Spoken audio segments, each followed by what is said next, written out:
नमस्कार, मैं रवीश कुमार। घोटाला एक ही है, दिल्ली की शराब नीति का।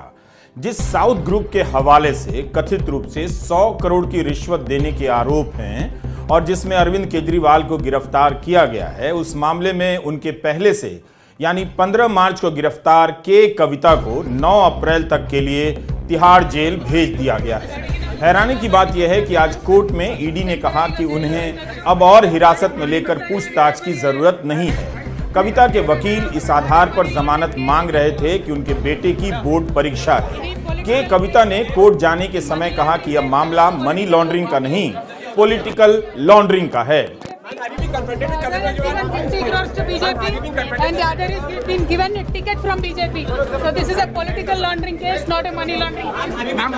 उन पर आरोप लगाने वाला एक आरोपी बीजेपी में शामिल हो गया है, एक को बीजेपी से टिकट मिलने वाला है और एक बीजेपी को 50 करोड़ रुपए का चंदा दे रहा है। इस मामले में सरकारी गवाह बनाए गए अरबिंदो फार्मा के निदेशक रहे पी शरद चंद्र रेड्डी को पीठ दर्द के कारण जमानत मिल चुकी है। आम आदमी पार्टी के सौरभ भारद्वाज ने प्रेस कॉन्फ्रेंस में कहा था कि पीठ दर्द के नाम पर दफ्तर से छुट्टी नहीं मिलती, मगर इस केस में जमानत मिल गई। अगर आप जमानत के मामलों में पीठ दर्द की मेडिकल रिपोर्ट के इतिहास का अध्ययन करेंगे तो कई दिलचस्प जानकारियां आपको मिल जाएंगी। जर्मनी के बाद अब अमेरिकी विदेश विभाग के प्रवक्ता ने कहा है कि अमेरिका विपक्ष के नेता अरविंद केजरीवाल की गिरफ्तारी पर नजर रख रहा है। हम चाहेंगे कि इस केस में निष्पक्ष कानूनी प्रक्रिया का पालन हो। इससे पहले जर्मन विदेश विभाग के प्रवक्ता ने ऐसी टिप्पणी कर दी, जिस पर भारत सरकार ने जर्मन दूतावास के डिप्टी मिशन हेड को बुलाकर चेतावनी दे डाली कि आंतरिक मामलों में हस्तक्षेप ना करें। अरविंद केजरीवाल क्यों गिरफ्तार हुए, इस बात को केवल एक आदमी अच्छे से आपको समझा सकता है, नवीन जिंदल। नवीन जिंदल के पीछे भी ईडी पड़ी रही। हालांकि वे कभी गिरफ्तार नहीं हुए, लेकिन अब भाजपा में आ गए हैं और कुरुक्षेत्र से बीजेपी के उम्मीदवार बना दिए गए हैं। अजीत पवार से लेकर तमाम ऐसे नेता हैं जिनका उदाहरण देकर आपको समझाया जा सकता है कि अरविंद केजरीवाल और मनीष सिसोदिया क्यों जेल में हैं, लेकिन नवीन जिंदल का मामला जरा ताजा है। हम इस वीडियो में इसकी भी बात करेंगे कि गोवा के चुनाव में आम आदमी पार्टी ने कितना खर्च किया, चुनाव आयोग ने कितना पैसा उस चुनाव के दौरान पकड़ा था, लेकिन आपके कार्यकर्ता आज प्रधानमंत्री के निवास का घेराव नहीं कर सके।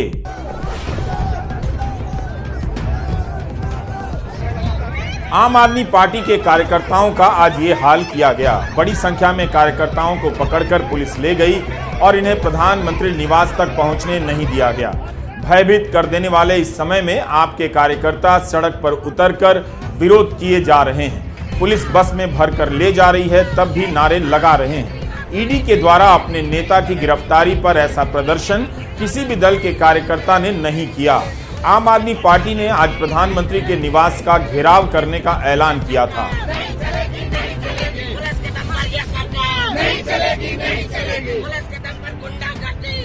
आप कार्यकर्ता लोक कल्याण मार्ग तक ना पहुंच सके, इसके लिए कई जगहों पर मेट्रो के गेट बंद कर दिए गए। पटेल चौक पर पुलिस का भारी बंदोबस्त किया गया था।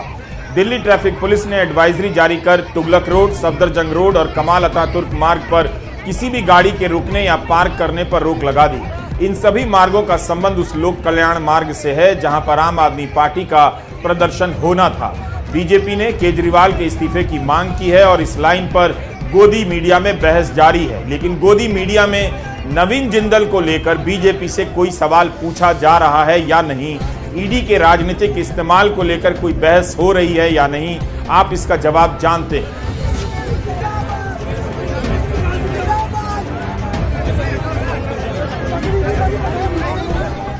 आपसे गुजारिश है कि इस वीडियो को आखिर तक देखिए। लंबे वीडियो देखने की आदत डालिए, यह काम गंभीरता का है। इस देश की डेमोक्रेसी की रील बन गई है और उस रील का रेल मत बनाइए। ईडी जेल फैक्ट्री बन गई है उन नेताओं के लिए जो किसी भी तरह से बीजेपी के लिए चुनौती हैं, और ईडी एंट्री गेट बन गई है उनके लिए जिन्हें धकियाकर बीजेपी में लाया जाता है या लाना होता है। जिस व्यक्ति को खुद नरेंद्र मोदी ने 2014 के चुनाव में कोयला चोर कहा था, आज उस व्यक्ति को लेकर हरियाणा के मुख्यमंत्री नायब सैनी कुरुक्षेत्र पहुंचे। ईडी ने जिसके खिलाफ चार्जशीट दायर की हो, कई बार छापेमारी की हो, वह बीजेपी के टिकट पर चुनाव लड़ने आ रहा है। तो आप जरा स्वागत देखिए और नारों में जय श्री राम के नारे सुनिए।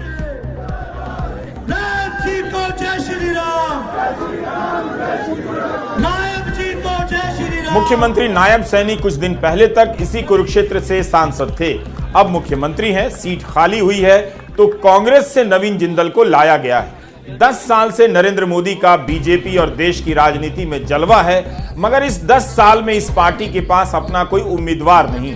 हालत यह है कि उस आदमी को लाकर टिकट दिया गया जिसे बीजेपी 2013 से ही चोर कहती रही है। कोल घोटाले में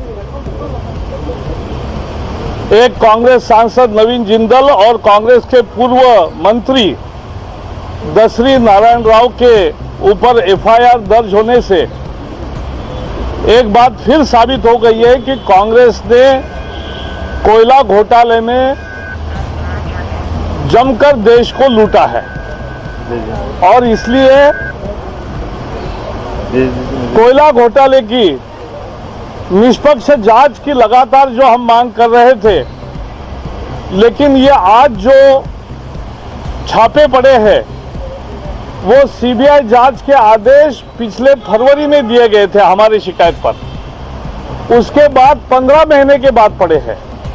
तो 15 महीने के बाद तो सीबीआई के हाथ में कुछ नहीं आएगा, और इसलिए हम चाहेंगे कि सीबीआई मनी ट्रेल करे। 50 लाख करोड़ के खनिज संपदा, कोयले का भंडार 140 निजी कंपनियों को मुफ्त में दिया, ऐसा सरकार बताती है।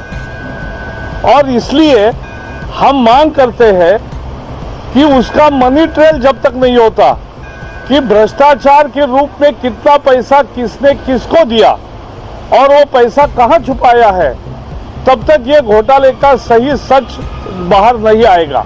जिस व्यक्ति के खिलाफ इतने लंबे समय से ईडी पड़ी हो और वह व्यक्ति अचानक एक सुबह बीजेपी में आ जाए और उसे टिकट भी मिल जाए, इस पर हैरानी केवल उन्हीं को नहीं होगी जिन्होंने कसम खा ली है कि इस देश की संस्थाओं के इस्तेमाल से इस खूबसूरत लोकतांत्रिक व्यवस्था को पूरी तरह बर्बाद कर देना है। 24 मार्च को नवीन जिंदल शाम 8:30 बजे ट्वीट करते हैं कि मैंने 10 वर्ष कांग्रेस पार्टी के कुरुक्षेत्र के सांसद के रूप में संसद में प्रतिनिधित्व किया है। मैं कांग्रेस नेतृत्व और तत्कालीन प्रधानमंत्री डॉक्टर मनमोहन सिंह जी का धन्यवाद करता हूं। आज मैं कांग्रेस पार्टी की प्राथमिक सदस्यता से इस्तीफा दे रहा हूं। इस ट्वीट को कांग्रेस अध्यक्ष मल्लिकार्जुन खड़गे के ट्विटर हैंडल से जोड़ देते हैं, यानी लगता है पार्टी अध्यक्ष को भी जानकारी ट्विटर से ही दी गई होगी। इस ट्वीट के ठीक 10 मिनट बाद भाजपा के ट्विटर हैंडल पर लाइव प्रेस कॉन्फ्रेंस शुरू हो जाती है, जहां जिंदल भाजपा में शामिल होते हैं। क्या ऐसा रहा होगा कि जिंदल भाजपा के दरवाजे पर पहुंचकर कांग्रेस अध्यक्ष को ट्वीट कर रहे हैं, टैग कर रहे हैं। जिस कारोबार को लेकर उनके पीछे इतनी एजेंसियां लगाई गईं, उसकी तारीफ अब होने लगती है कि बहुत बड़े व्यवसायी हैं। कुछ देर के बाद उन्हें टिकट मिलने की घोषणा होती है।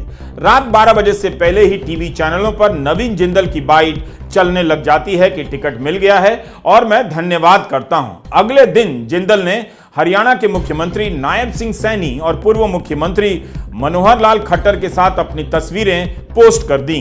नवीन जिंदल जी 2 बार 2004 से 2009 और 2009 से 2014 तक कांग्रेस में से कुरुक्षेत्र से मेंबर ऑफ पार्लियामेंट भी रहे हैं।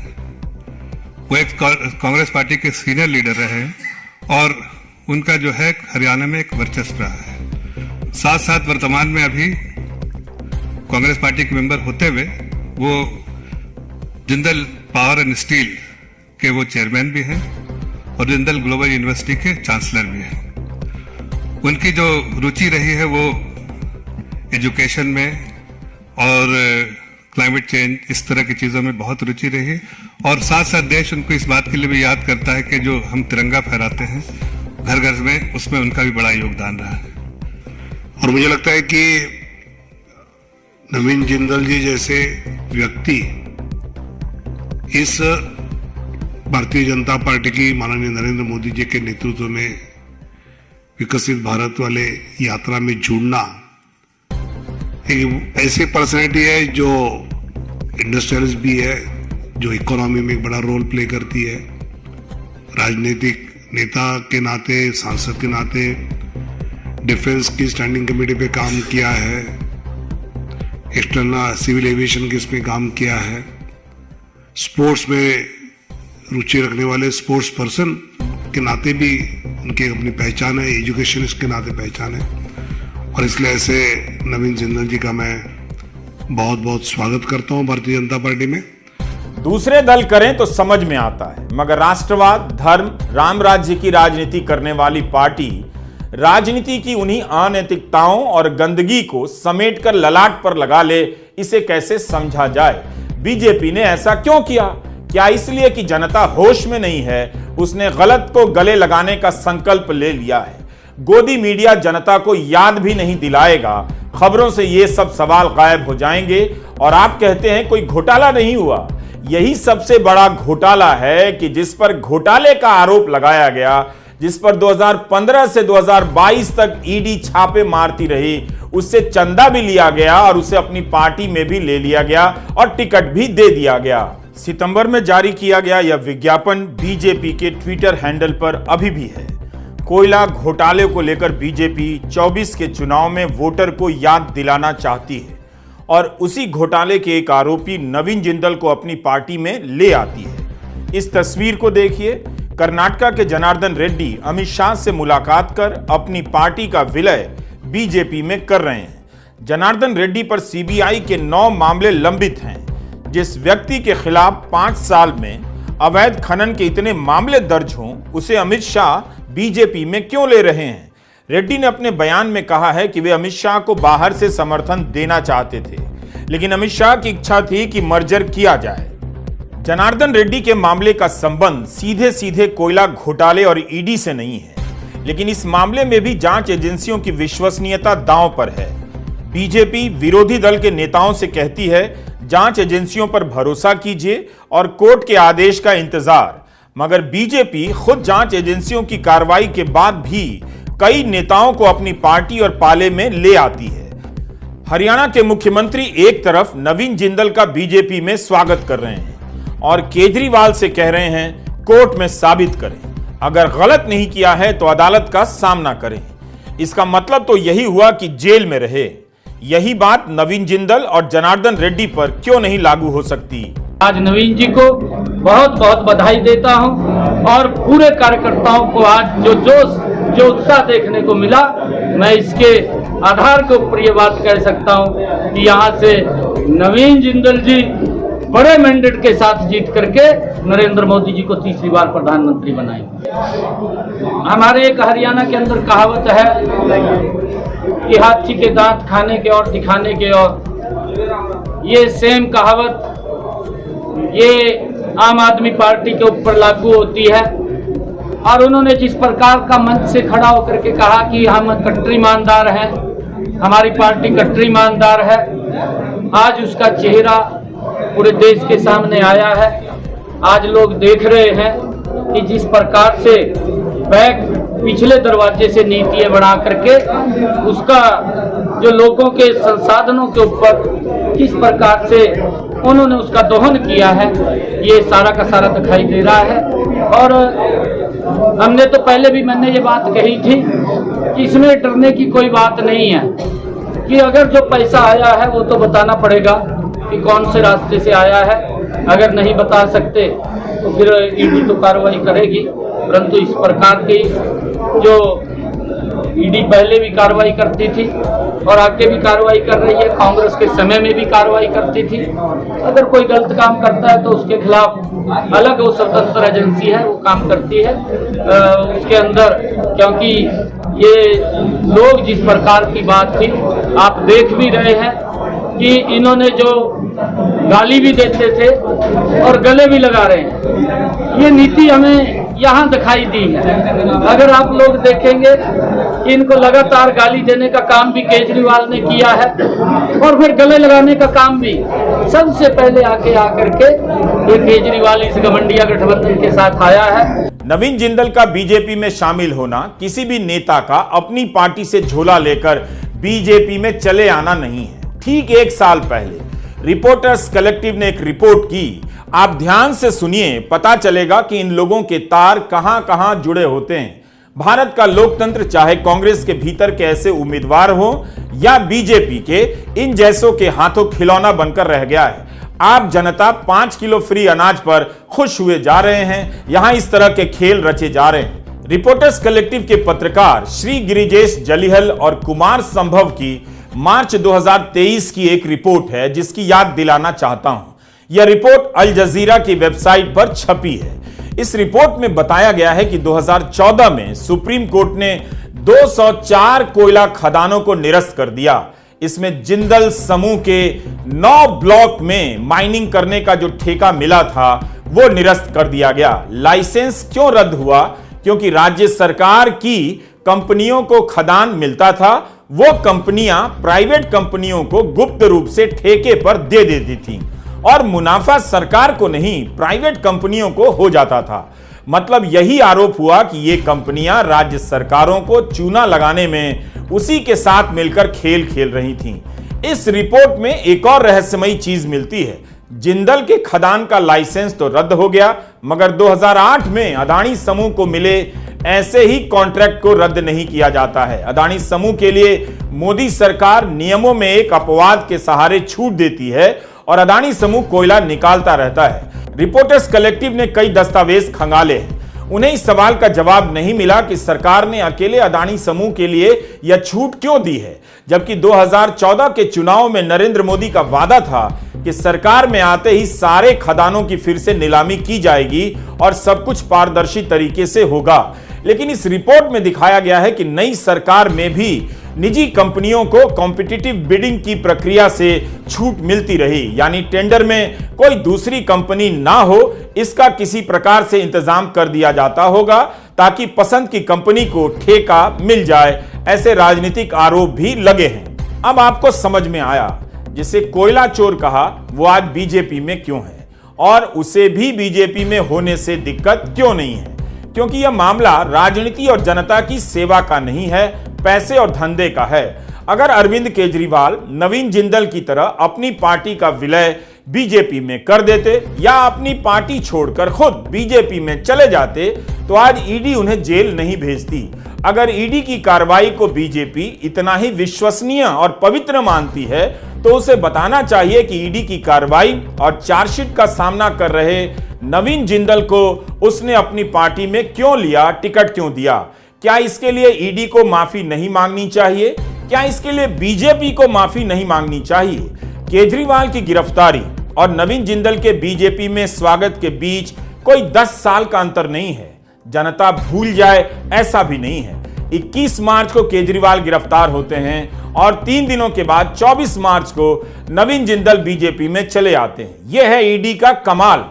उस समय का कमाल है जब ईडी केजरीवाल को गिरफ्तार कर चुकी थी और बीजेपी के नेता प्रेस कॉन्फ्रेंस कर ईडी के आरोप पत्रों को कोर्ट के जजमेंट की तरह जनता के बीच उछाल रहे थे। उसी बीजेपी के नेता ईडी के चार्जशीट के बाद भी कांग्रेस छोड़कर बीजेपी में आ रहे नवीन जिंदल का स्वागत कर रहे हैं। आप बताइए इसे कैसे देखना चाहते हैं या इसे देखना ही नहीं चाहते हैं? कोल घोटाले में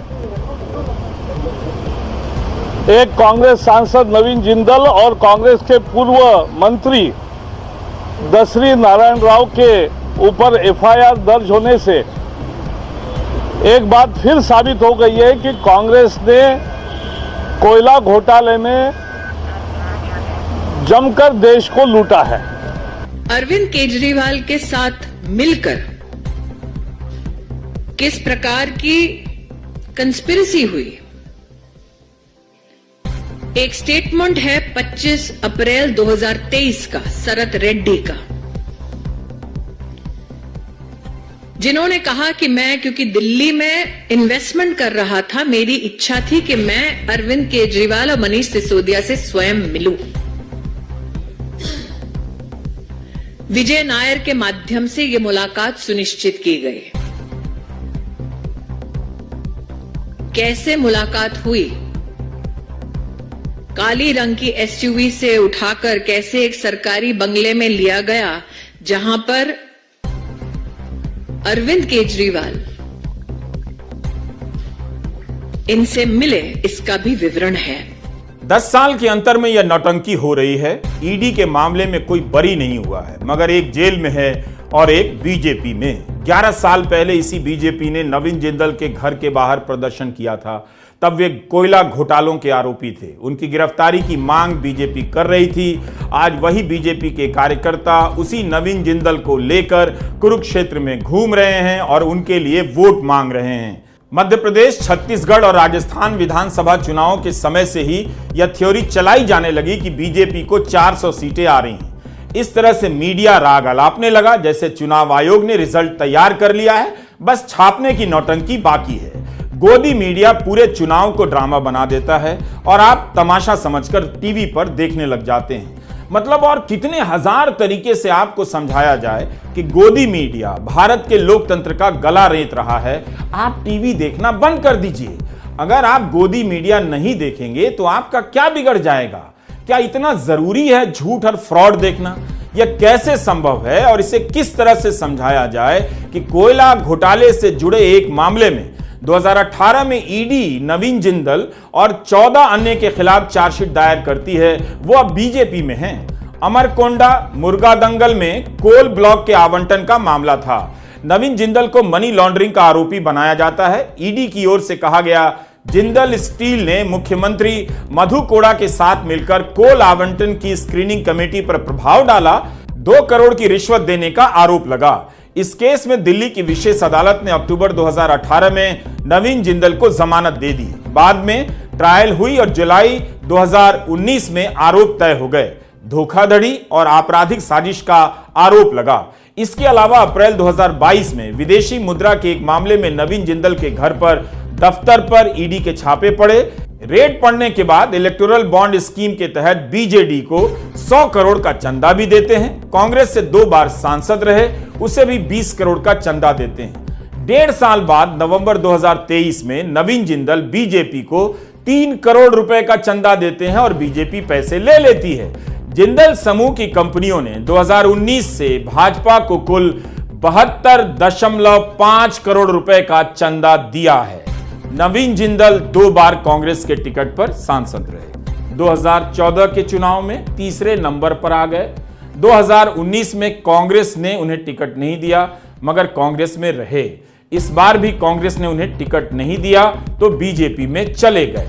ये चिंतामणि महाराज हैं। बीजेपी ने इन्हें छत्तीसगढ़ के सरगुजा से लोकसभा का उम्मीदवार बनाया है। पिछले साल तक ये कांग्रेस में थे, कांग्रेस के टिकट पर विधायक थे, फिर कांग्रेस छोड़ दी क्योंकि कांग्रेस ने टिकट नहीं दिया। ईडी 3 साल से इनके खिलाफ जांच कर रही थी। कोयला लेवी स्कैम में इनका भी नाम आ रहा था। चिंतामणि बीजेपी में आ गए। जनवरी 2024 में जब एफआईआर दर्ज हुई तो राज्य के एंटी करप्शन ब्यूरो ने नाम तक इनका नहीं डाला, जबकि ईडी ने इन पर किकबैक लेने का आरोप लगाया था। अब बीजेपी से सरगुजा लोकसभा का टिकट इन्हें मिल गया है। ये दूसरे नवीन जिंदल हैं।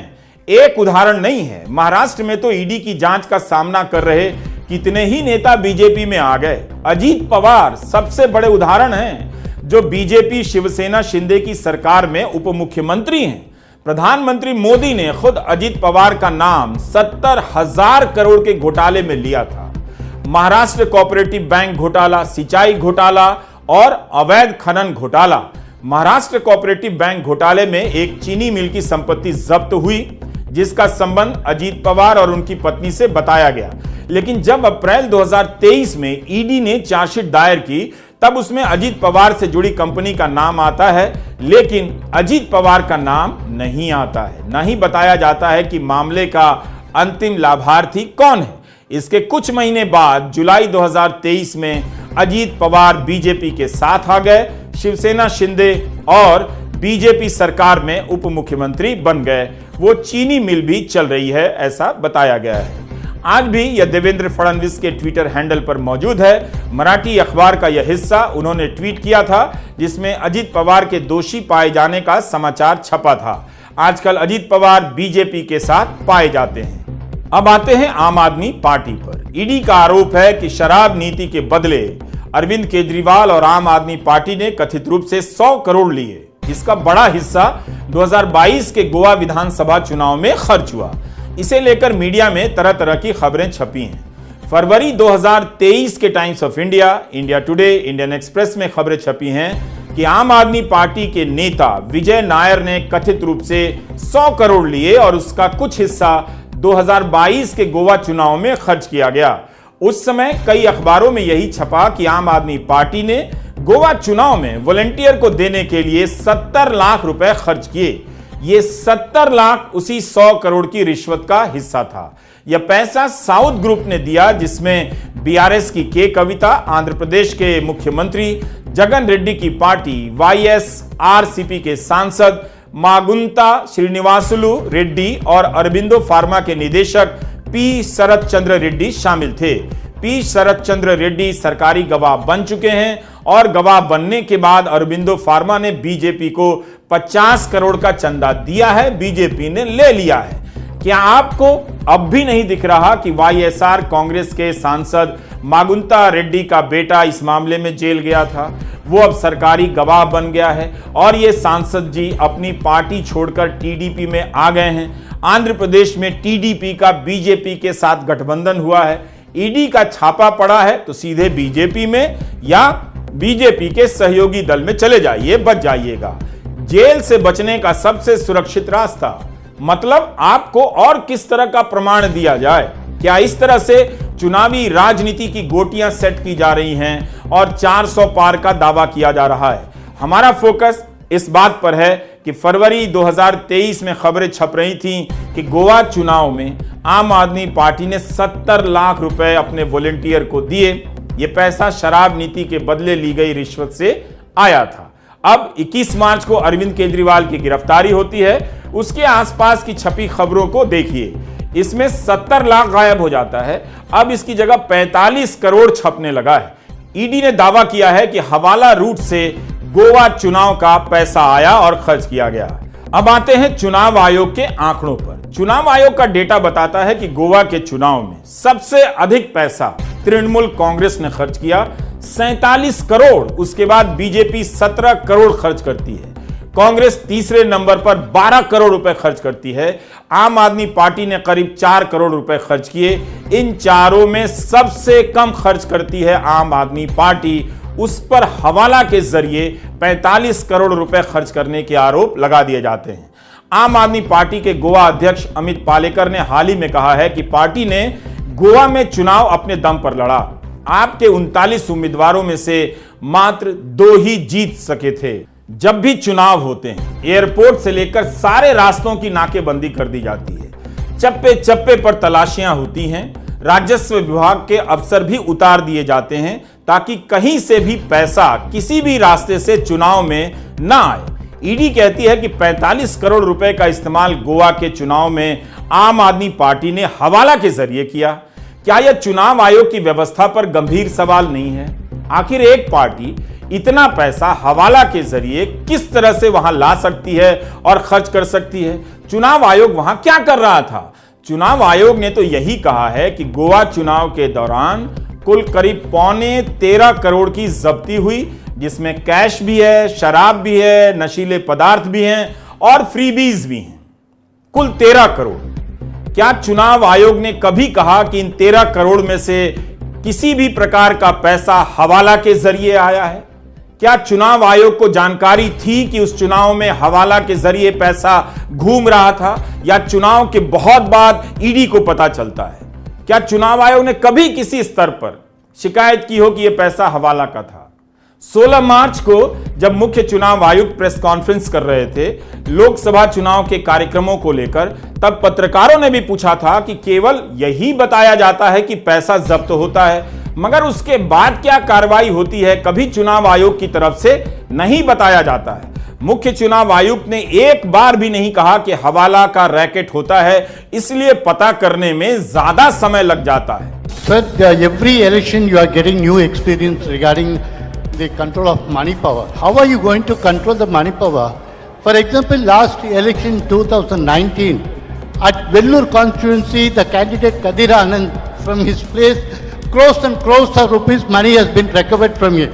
But what kind of action has been taken against him? And he is going to be the future candidate from the same constituency. I would like to ask कि जो आपने बताया कि 3500 करोड़ रुपए को सीज किया, उसके बाद कार्रवाई कितने लोग जेल गए, कौन कौन सी पॉलिटिकल पार्टीज इन्वॉल्व थी, और जो लीकर सीज किया गया उसमें कितने केसेस रजिस्टर हुए, उसकी डिटेल्स इलेक्शन कमीशन हमारे साथ कभी शेयर करता नहीं है आफ्टर द इलेक्शन हैपन्स। हम सभी जानते हैं कि चुनावी चंदे के बॉन्ड और ट्रस्ट से किस पार्टी को 12,930 करोड़ का चंदा मिला है, बीजेपी को मिला है। कौन सी पार्टी चुनाव में सबसे ज्यादा पैसा खर्च करती है, बीजेपी करती है। क्या ईडी को कभी भी हवाला का संदेह नहीं होता?